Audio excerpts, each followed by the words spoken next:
ये देखिए आमर मिल्किंग मेसीन जो भाई मैंने आप गाई फार्म कर 10टा गाई 20टा गाई तो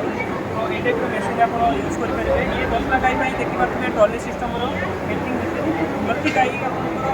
क्षीर कलेक्ट कलापर सेकेंड गाई पाक नहीं पारे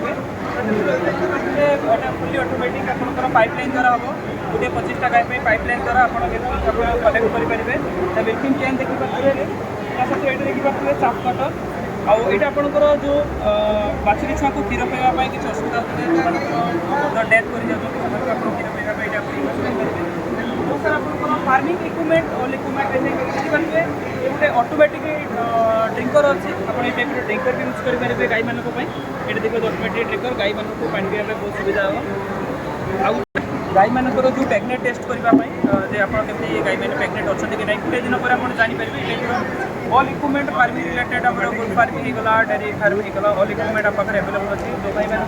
किसी भी प्रडक्ट दरकार आम सहित जोगाजोग करेंगे। देखिए आम Sai enterprises mobile number set देखा 8652106783 और 9768220007 नंबर में कॉन्टैक्ट करेंगे। More all over Odisha delivery अच्छी जो मैं चाहते हमको मीट करने हमको भुवनेश्वर आसिक आप मीट करेंगे आम पूरा सहयोग कर केमी इंस्ट्रूमेंट यूज करवा कौ टाइप इंस्ट्रूमेंट नवा दरकार आप कौन बेनिफिट पाइपर आम पूरा सहयोग।